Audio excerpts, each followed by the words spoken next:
Hello everyone, welcome to NDA Adda 24/7। और कैसे हैं आप? मैं आशा कर रही हूँ आप अपने घर में बिल्कुल सेफ हैं और सुरक्षित भी। तो आज हम करने वाले हैं वर्ब को। यह हमारी पार्ट ऑफ स्पीच है जिसमें हम करने जाएंगे किसे? वर्ब को। ठीक है, तो चलिए शुरू करते हैं।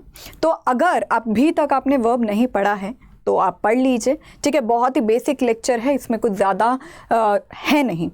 दूसरी बात क्या है कि अगर आपको कोई भी कोर्स को परचेज करना है तो यू कैन यूज़ Y673, ये कोड है जिस पे आपको 17% तक का डिस्काउंट मिल जाएगा। ठीक है जी, तो चलिए अब हम शुरू करते हैं क्या आज के सेशन को। फाइन, तो सबसे पहले अगर मैं आपको कहती हूँ गो मतलब जाओ, अगर मैं कहती हूँ यू वीप मतलब तुम रोते हो, शी रन्स वह दौड़ती है, the girl are singing a song लड़कियां गाना गा रही हैं। ठीक है, आई डोंट नो मुझे नहीं पता, the cost is very high कीमत बहुत अधिक है। तो यहाँ पर क्या मतलब है? वर्ब का मतलब होता है क्रिया, क्रिया का मतलब होता है एक्शन या स्टेट ऑफ माइंड, एक्शन या स्टेट ऑफ माइंड। एक्शन का मतलब क्या है? एक्शन का मतलब जो कार्य आपको दिख रहा है, मतलब कि अगर कुछ दिख रहा है that is called action. State of mind का मतलब क्या है? जैसे कि मैं सो रहा हूँ, जब मैं सो रहा हूँ आई एम स्लीपिंग, अगर मैं यहाँ पर आपको बोलती हूँ कि आई एम स्लीपिंग, तो यहाँ पर जो स्लीपिंग है ये क्या है? मतलब सोना, यहाँ पर कोई एक्टिविटी नहीं हो रही है, आप सो रहे हो, you are not doing anything, action is not created here, है ना। तो यहाँ पर क्या है? अगर क्रिया क्या है? एक्शन या स्टेट ऑफ माइंड है। तो देखिए, go, you weep, she runs, the girl are singing a song. ठीक है, the girls are singing a song. Okay, तो आई डोंट नो मैं नहीं जानती हूँ या जानता हूँ। ठीक है, the cost is very high. अब देखो यहाँ पर नो, मैं नहीं जानता हूँ, जानने को क्या हम क्रिया में एक्शन में दिखा सकते हैं? नहीं, we can not show in the action, हम एक्शन में तो नहीं दिखा सकते। आई डोंट नो, मैं नहीं जानता हूँ, हम एक्शन में नहीं दिखा सकते। जिन चीज़ों को हम एक्शन में नहीं दिखा सकते हैं वो है हमारा स्टेट ऑफ माइंड। फाइन, आगे चलते हैं। They will need these documents. अब आगे है कि they will need these document, उन्हें इन डॉक्यूमेंट्स की ज़रूरत है। देव, ठीक है, उन्हें ये दस्तावेज़ों की आवश्यकता होगी। नीड मतलब ज़रूरत। अब क्या ज़रूरत को एक्शन में कन्वर्ट कर सकते? नहीं, ये तो स्टेट ऑफ माइंड है, स्टेट ऑफ बीइंग है ना। तो नीड क्या है? यहाँ पर वर्ब हुआ। I have been working since morning, मैं सुबह से काम कर रहा हूँ। तो वर्किंग, वर्किंग क्या है? काम करना, मतलब you are doing, your action was created here. जब एक्शन हो गया तो यहाँ पर क्या हो गया? ये हमारी वर्ब हो गई। Don't work here, don't work here, यहाँ काम मत करो। डोंट वर्क हेयर मतलब यहाँ काम मत करो। प्लीज़ कम बैक, इधर आ जाओ, वापस आ जाओ। तो आप जब वापस आओगे तो एक्शन क्रिएट होगा, है ना।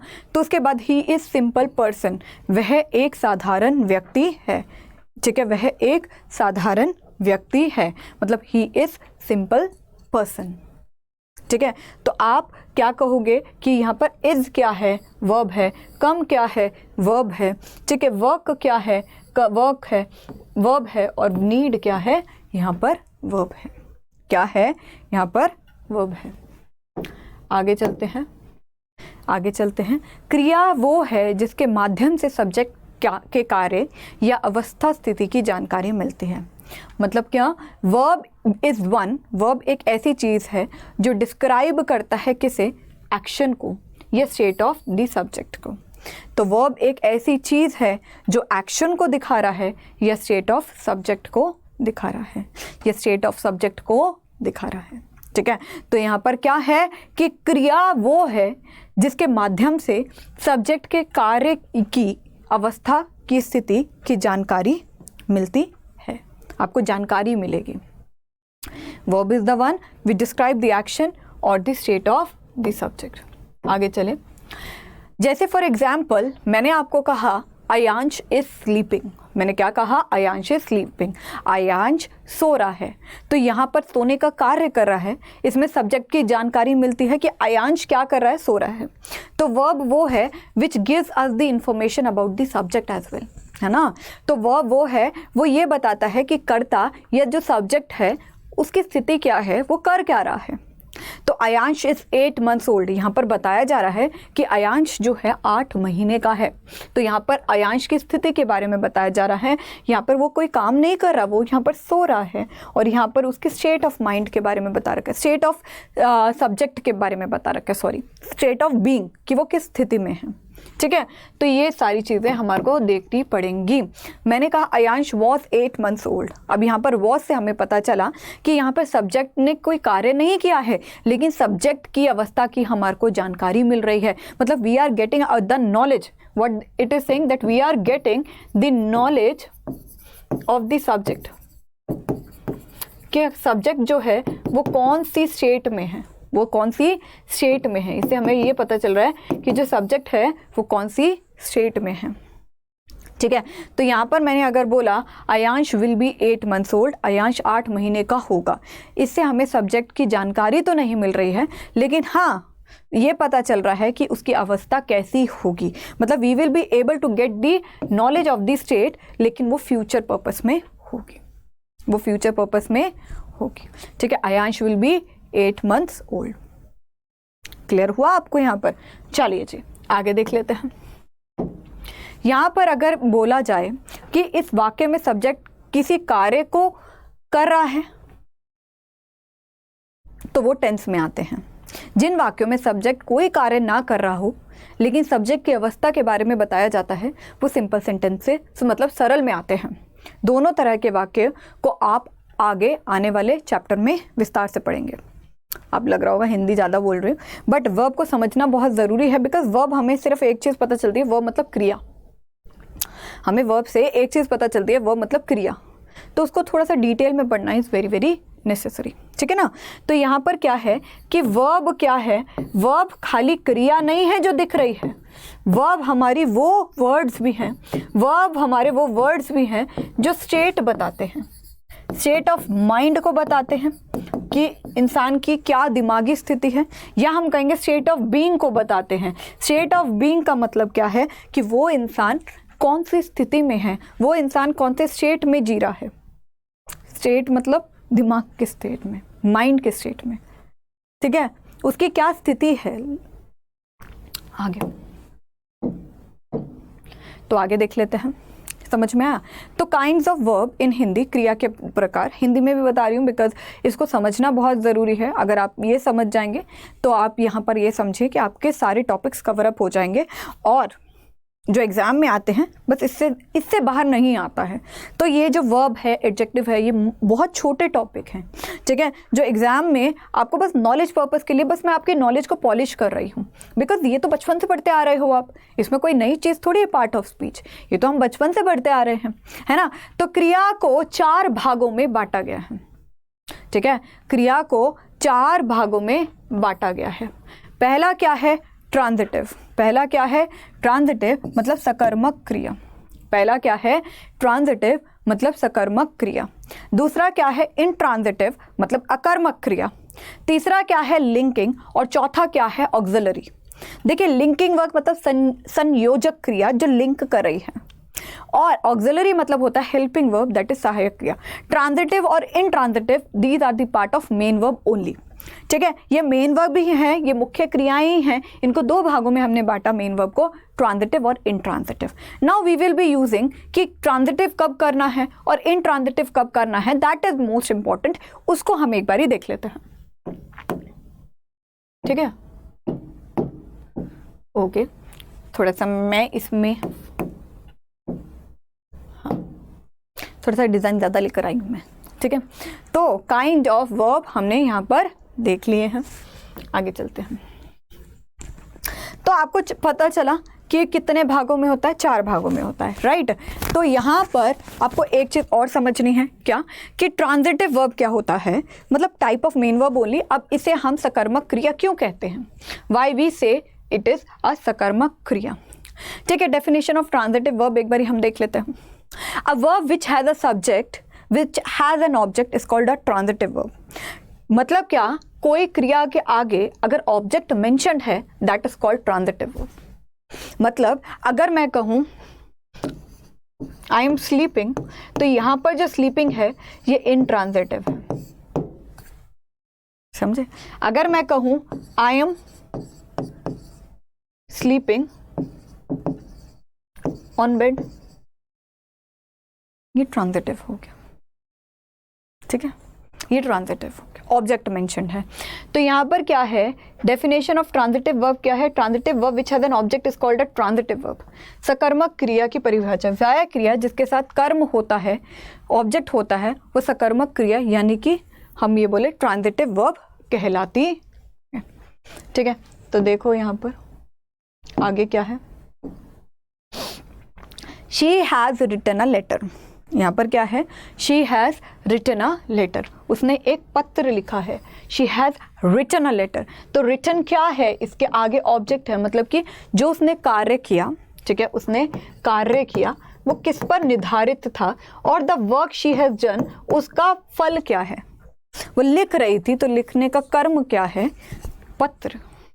लिखने का कर्म क्या है, पत्र है.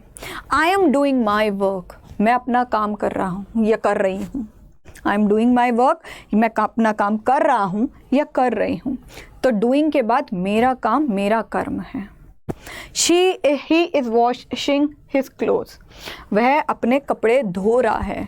तो कर्म क्या है, धोना. कर्म क्या है, धोना, मतलब washing. He is washing the cloth, तो कर्म क्या है, धोने का. कपड़े, कर्म क्या है, कपड़े हैं. ठीक है, क्लियर हुआ. आगे चलते हैं. तो अभी तक हमने एक चीज देखी कि जब ऑब्जेक्ट मेंशन्ड है तो हमारा ट्रांजिटिव वर्ब है. अब और एग्जांपल देखिए, the man buys a car, इंसान ने, व्यक्ति ने खरीदा है. उस क्या कर्म हुआ, खरीदने से कार आ गई. तो यहाँ पर ऑब्जेक्ट मेंशन्ड है, तो बाइज क्या हो गया, ये ट्रांजिटिव वर्ब हो गया. ठीक है, you don't know him, you don't know him, आप नहीं जानते हो. नहीं जानते हो, ये देखिए state of being, state of mind को बता रहा है. नो, जानना. हिम, कर्म पड़ा है. क्या है, कर्म पड़ा है. The girl can not clean the room, the girl can not clean the room.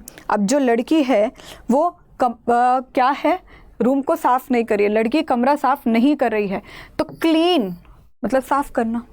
Can not clean, अब वो क्लीन नहीं कर रही है, कर्म क्या, कमरे को. तो अगर ऑब्जेक्ट मेंशन्ड है, अगर ऑब्जेक्ट मेंशन्ड है तो ये क्या है, ये एक ट्रांजिटिव वर्ब है. ये क्या है, ये एक ट्रांजिटिव वर्ब है. ये क्या है, ये एक ट्रांजिटिव वर्ब है. ठीक है, आगे चले, आगे चले एवरीवन. चलो जी, इनट्रांजिटिव वर्ब का मतलब क्या होता है, मतलब अकर्मक क्रिया. Definition of intransitive verb, a verb which has not an object is called a intransitive verb. एक verb जिसका कोई ऑब्जेक्ट नहीं है तो उसे हम कहते हैं कि वो एक intransitive verb है. क्या है, वो एक intransitive verb है. ठीक है, तो यहाँ पर a verb which has not an object is called an intransitive verb. मतलब अकर्मक क्रिया की परिभाषा ये है, वह क्रिया जिसके साथ कर्म और मतलब ऑब्जेक्ट नहीं होता है. ठीक है, कर्म ऑब्जेक्ट नहीं होता है, उसे हम इनट्रांजिटिव वर्ब कहते हैं. आगे देख लेते हैं, दैट इज इंपॉर्टेंट. ठीक है, तो राज विल लाफ, राज हंसेगा, वह राज हंसेगा. किस पर हंसेगा ये तो नहीं बता रखा. No object is mentioned here, तो लाफ क्या है, ये हमारा इनट्रांजिटिव वर्ब हो गया. ये हमारा इनट्रांजिटिव वर्ब हो गया. यू कैन स्माइल, तुम मुस्कुरा सकते हो. यू कैन स्माइल मतलब तुम मुस्कुरा सकते हो. स्माइल, किस पर मुस्कुरा सकते हो, मुस्कुराने से क्या होगा नहीं पता है, तो मुस्कुराइए फिर. तो यहाँ पर अगर ऑब्जेक्ट नहीं दे रखा है तो यहाँ पर स्माइल क्या है, ये हमारा इनट्रांजिटिव वर्ब है. ही इज़ वीपिंग, वह रो रहा है. वीपिंग मतलब रोना. किस पर रो रहा है, क्यों रो रहा है, कर्म क्या है, रोने से क्या हुआ हमें नहीं पता है. नो ऑब्जेक्ट इज मेंशन्ड, तो ये हमारा इंट्रांजिटिव वर्ब हो गया। The black cow in the field is grazing, काली गाय खेत में चर रही है। क्या चर रही है? चरने से क्या होगा नहीं पता है, बस चर रही है। उसका कर्म क्या है हमको नहीं पता है। तो जब हमें कर्म ही नहीं पता है, हमें ऑब्जेक्ट ही मेंशन नहीं दे रखा, तो हम यहाँ पर क्या बोलेंगे? हम यहाँ पर बोलेंगे क्या क्या कि वो एक इंट्रांजिटिव वर्ब है। मोहन वॉज बाथिंग, मोहन नहा रहा था। तो बाथिंग, बाथिंग नहाना, किससे? साबुन से नहा रहा था, बाथरूम में नहा रहा था, बरांडे में नहा रहा था। नहाने से वो साफ हुआ या नहीं हुआ हमें नहीं मेंशन्ड। हमारा नहाने का क्या प्रभाव पड़ा? नहीं कुछ दे रखा। अगर कुछ नहीं दे रखा है तो वो इंट्रांजिटिव वर्ब है। ठीक है, आगे चलते हैं। ओके, मेन वर्ब, एक मिनट। तो ट्रांजिटिव वर्ब और इनट्रांजिटिव वर्ब में एक बारी डिफरेंस को जान लेते हैं, है ना। तो difference between transitive and intransitive verb, I will teach you, मैं पढ़ाऊंगी। किसे पढ़ाऊंगी? तुम्हें। मेरे पढ़ाने का कर्म क्या है? तुम। बच्चा रो रहा है, क्यों रो रहा है? रोने से क्या होगा नहीं पता। She can win the game, वो गेम जीत सकती है। जीतने से क्या, जीतने का क्या प्रभाव है? गेम। यू डोंट स्माइल, तुम मुस्कुराते नहीं हो। वी शैल बाय अ बस, ठीक है, हम खरीदेंगे। कर्म क्या होगा? बस। दे आर नॉट स्विमिंग, तो ये हमारा इंट्रांजिटिव हो गया। अब देखिए, अल्टीमेटली हमने ट्रांजिटिव इनट्रांजिटिव भी देखा कि मेन वर्ब भी होता है, लेकिन मेन वर्ब को हम और दो कैटेगरीज में बांटते हैं, that is finite and non finite. ठीक है, फाइनाइट और नॉन फाइनाइट का मतलब क्या होता है ये भी देख लेते हैं। ठीक है, तो ट्रांजिटिव इनट्रांजिटिव होते हैं ये, लेकिन फाइनाइट और non finite. A verb that changes its form according to the subject number and tense is called a finite verb. देखिए, ये ट्रांजिटिव हो इनट्रांजिटिव हो इसका मतलब मेंशन नहीं है, ये दोनों ही हो सकते हैं, बट जो फॉर्म चेंज कर लें, मतलब कि जिसकी जो फॉर्म है वो बदल जाए, ठीक है, as per the subject, that is called finite. तो मेन वर्ब को दो कैटेगरीज में बांटा है। पहली कैटेगरी में हमने रखा ट्रांजिटिव या इनट्रांजिटिव, सेकेंड कैटेगरी में रखा चाहे वो ट्रांजिटिव है या इनट्रांजिटिव है, लेकिन वो फाइनाइट या नॉन फाइनाइट भी हो सकते हैं। ठीक है, तो नॉन फाइनाइट भी हो सकते हैं। A verb that change according to the subject number and tense is called finite verb. वह क्रिया जो अपने सब्जेक्ट नंबर तथा टेंस के अनुसार अपना रूप बदलती है उसे हम फाइनाइट कहते हैं। क्या कहते हैं? उसे हम फाइनाइट कहते हैं। आगे चलेंगे। He runs, he is running, वह भागता है, भागता है, वह भाग रहा है, वह भाग चुका है, वह भाग चुका था। ठीक है, ही वॉज रनिंग, वह भाग रहा था। तो यहाँ पर देखिए रन्स, ये क्या है? ये प्रेजेंट इनडेफिनेट हो गया, ये प्रेजेंट कॉन्टिन्यूस हो गया, ये प्रेजेंट परफेक्ट हो गया, ये हमारा पास्ट इंडेफिनेट हो गया, ये हमारा पास्ट कॉन्टिन्यूस हो गया। लेकिन ये इंट्रांजिटिव है, क्यों? क्योंकि ऑब्जेक्ट नहीं दे रखा। ठीक है, ऊपर वाक्य में सब्जेक्ट ही के साथ रन का प्रयोग हुआ, तो रन जो है वो अलग अलग रूप में कई बार यूज़ किया, रन्स, रनिंग, रैन। ठीक है, रन। तो यहाँ पर क्या है? यहाँ पर हम ये कहेंगे कि ये हमारा क्या है? ये हमारा फाइनाइट है। फाइनाइट का मतलब क्या है? फाइनाइट का मतलब क्या है कि अगर जो भी सब्जेक्ट है उसके अकॉर्डिंग वो अपने रूप को या अपने फॉर्म को बदल ले, तो उसे हम कहते हैं, उस वर्ब को हम कहते हैं कि वो एक फाइनाइट वर्ब है। क्या? उस रूप को हम कहते हैं कि वो एक फाइनाइट वर्ब है। समझे? समझे? आगे चलते हैं, आगे चलते हैं। आगे है नॉन फाइनाइट वर्ब। आगे क्या है? Non finite verb. Non finite verb का मतलब क्या होता है? अ वर्ब, देखिए ध्यान से, नॉन फाइनाइट का मतलब होता है अ verb that doesn't change it's form. जो वर्ब है वो अपने फॉर्म को चेंज नहीं कर रहा है according to the subject, subject से, नंबर से, टेंस से, तो हम ये कहते हैं कि वो एक नॉन फाइनाइट वर्ब है। ठीक है, एक वर्ब जो चेंज नहीं हो रहा है, अपने फॉर्म को चेंज नहीं कर रहा है सब्जेक्ट से, नंबर से, टेंस से, तो उसे हम नॉन फाइनाइट वर्ब कहते हैं। वह वर्ब जो अपने सब्जेक्ट, नंबर तथा टेंस के अनुसार अपना रूप नहीं बदलता है उसे हम नॉन फाइनाइट वर्ब कहते हैं। क्या कहते हैं? उसे हम नॉन फाइनाइट वर्ब कहते हैं। ठीक है, आगे चल लेते हैं। आगे जैसे कि I like reading, she likes reading, they likes reading, I want to go, she wanted to go, ठीक है, श्याम वॉन्ट्स टू गो।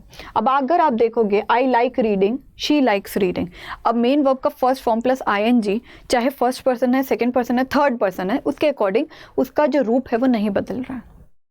जैसे प्रेजेंट इंडेफिनिट में बदल जाता था ना, तो इसमें नहीं बदल रहा है। जैसे पास्ट इंडेफिनिट में बदल जाता था, इसमें नहीं बदल रहा है। तो परफेक्ट में परफेक्ट कॉन्टिन्यूस हो, सॉरी ये हमारा है कॉन्टिन्यूस, ठीक है। तो कॉन्टिन्यूस में हम इसका रूप नहीं बदल पा रहे हैं, we are not able to change it. तो यहाँ पर रीडिंग रीडिंग रीडिंग रीडिंग ये सेम हुआ, I want to go, she wanted to go और श्याम वॉन्ट टू गो, तो ये भी चेंज नहीं हो रहा है। जो चेंज नहीं हो रहा है सब्जेक्ट के अनुसार, उसको हम क्या कह देते हैं, वो एक हमारा नॉन फाइनाइट है, ठीक है, नॉन फाइनाइट है। क्या है, नॉन फाइनाइट। चलो जी आगे देख लेते हैं थोड़ा, ठीक है। तो यहाँ पर हमने देखा कि लाइक, लाइक्स, लाइक्ड, ये तीनों तो हमारे क्या थे, ये तो हमारे क्या थे, फाइनाइट थे। लेकिन वो रीडिंग क्या था हमारा, इसका प्रयोग हुआ जो 3 वाक्यों में वॉन्ट, वॉन्टेड, वॉन्ट्स के बाद गो टू का प्रयोग हुआ। तो हम यहाँ पर ये बोलेंगे कि जो रीडिंग है, टू गो है, उसमें कोई परिवर्तन नहीं हुआ, तो हम यहाँ पर ये बोलेंगे कि ये एक नॉन फाइनाइट वर्ब है, और जो चेंज हो रहे हैं वो एक फाइनाइट वर्ब है, ठीक है।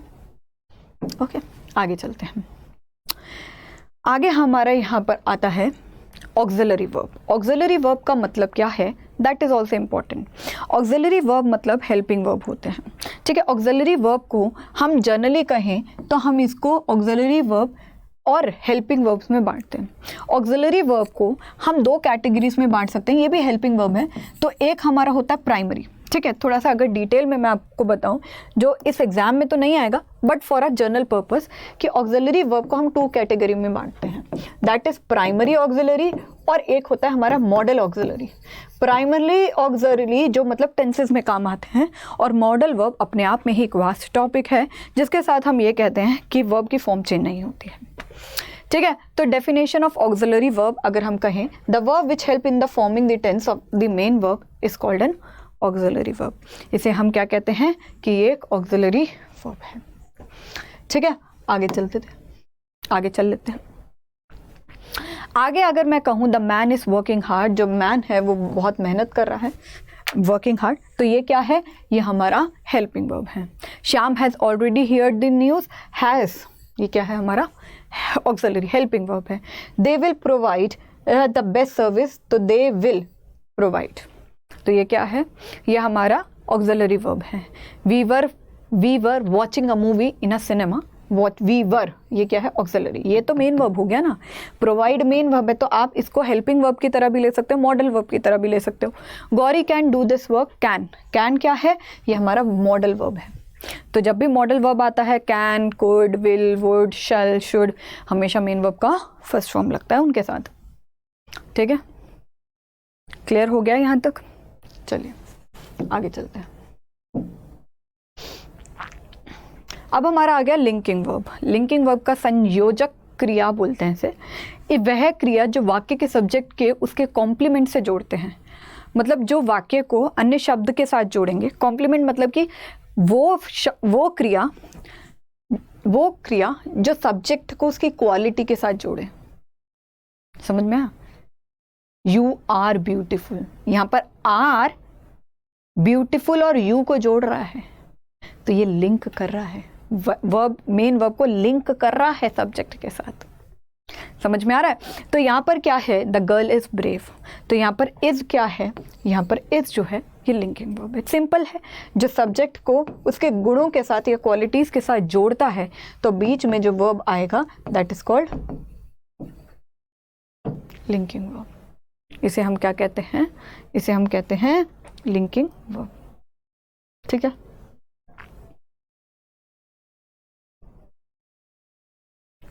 क्लियर हो गया, चलिए जी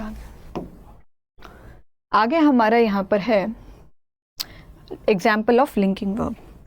लिंकिंग वर्ब के क्या क्या एग्जाम्पल हो सकते हैं। The man is a doctor, अब जो व्यक्ति है वो एक डॉक्टर है, उसका पेशा क्या है, डॉक्टर है। गुण पेशे को बता रहा है। Sohan was a driver, Sohan उसके पेशे को बता रहा है, उसकी क्वालिटी को बता रहा है कि वो ड्राइवर है। Your sister are busy, busy मतलब कि ये बताया जा रहा है कि उसकी क्या स्टेट है।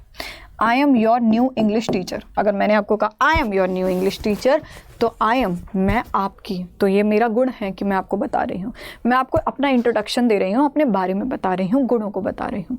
तो यहाँ पर क्या है, ये लिंक कर रहा है। They are the farmer of this village, are क्या है, फार्मर, ठीक है, आर क्या है, वो लिंक कर रहा है उन्हें फार्मर की तरह और हमें इंट्रोड्यूस कर रहा है। तो these were the 5 example.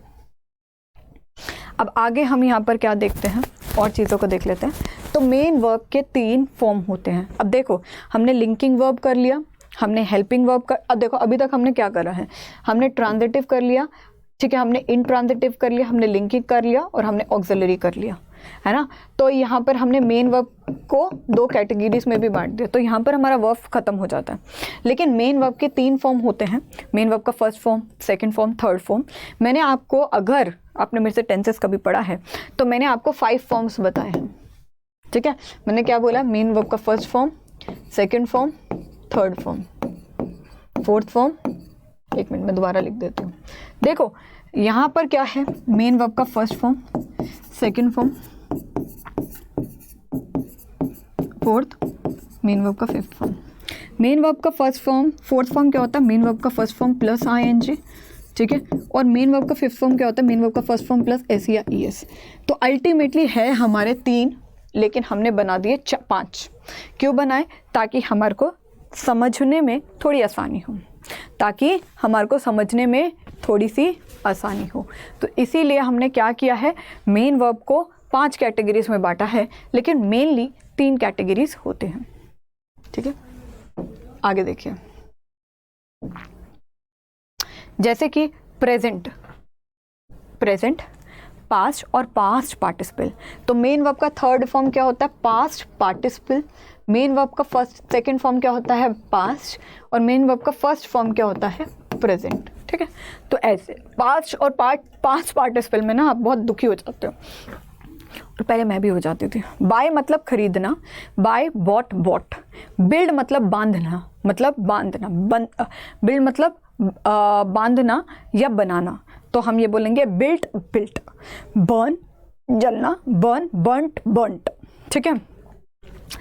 Bend झुकना, bend, bent, bent. Bring, brought, brought. Bring, और देखिए यहाँ पर ना कहीं बारी आप ब्रिंग को बॉट बॉट लिख देते हो, नहीं, ब्रिंग मतलब होता है लाना, ठीक है, और उसका होता है ब्रॉट, ब्रॉट। लेकिन बाय का मतलब क्या होता है, खरीदना, दैट इज बॉट, बॉट, ठीक है। क्लियर, आगे चल लेते हैं, आगे चल लेते हैं। इसकी थोड़ी सी प्रैक्टिस कर लेते हैं, इससे बाहर नहीं आएगा। कम, केम, कम। बिकम, बिकेम, बिकम, ठीक है। ये क्या है, सेकेंड फॉर्म, ये थर्ड फॉर्म, ठीक है। तो बिकम, बिकेम, बिकम। कम आना, केम, कम, ठीक है। Catch, caught, caught. Catch, caught, caught. Do, did, done. Dream, dreamt, dreamt. ख्वाब देखना, ठीक है। आगे चलिए, इसकी थोड़ी सी लास्ट में मैं प्रैक्टिस करा रही हूँ, अदरवाइज वर्क कंप्लीट है। अराइज मतलब उठना या जागना, अराइज, अरोज, अराइजन। तो ये क्या है, सेकंड फॉर्म, ये third form. Arise, arose, arisen. Be, was, were, been. Bear सहन करना, बोर, बोर, ठीक है। बीट मारना, ठीक है, बीट, बीट। बाइट मतलब काटना, bite, bit, bitten. Bite, bit, bitten, ठीक है। आगे चलो, bite, bit, bitten. Break, broke, broken. Choose, choose, chosen. Draw, drew, drawn. यहां पर भी दिक्कत आती है चुनने में, हम कई बार कह देते चूज या चूज, तो CHOSC सेकेंड फॉर्म है, ठीक है। Drive, drove, driven. Eat, ate, eaten. आगे चलते हैं, आगे चलते हैं। फॉल मतलब गिरना, fall, fell, fallen. Fly, flew, flown. Forget मतलब भूल जाना, फॉरगेट, फॉरगॉट, फॉरगॉट, फॉरगॉटन, ठीक है। Forgive, forgive, forgiven. Give, gave, given, ठीक है।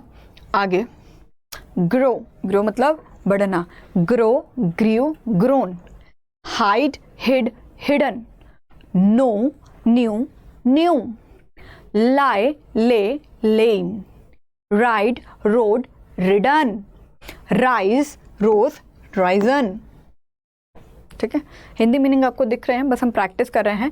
Right, wrote, written, begin, began, begun, drink, drank, drink, drunk sorry, rise, rank, rung, run, ran, run, shrink, shrank, shrunk, sing, sang, sung. देखिए अब तो ये words अनगिनत है, थोड़ी सी प्रैक्टिस मैं करा रही हूँ, मेरे पीछे पीछे बोलना है आपको बस। सिंक, सैंक, संक, स्वेयर, सोर, सोन, ठीक है। Stand, stood, stood, sell, sold, sold, shine, shone, shone, shoot, shoot, shoot, sit, sat, sat. और प्रैक्टिस करनी है, मैं थक गई, थोड़ा सा और। Accept, accepted, accepted, act, acted, acted, add, added, added, admire, admired, admired, admit, admitted, admitted, and this is the end. ठीक है, this is the end. So this was all about verb. मैंने कहा था कि बाकी के पार्ट ऑफ स्पीच बहुत ही आसानी से हो जाएंगे जब मैं नाउन पढ़ा रही थी आपको, है ना। तो नाउन को थोड़ा डिटेल में पढ़ना ज़रूरी होता है, नाउन प्रोनाउन को, बाकी everything is like one shot type ही होता है, और इससे बाहर ये टॉपिक एनडीए के एग्ज़ाम में नहीं आएगा। ठीक है, तो होप आपको ये लेक्चर अच्छा लगा हो। चलिए जी, thank you so much everyone.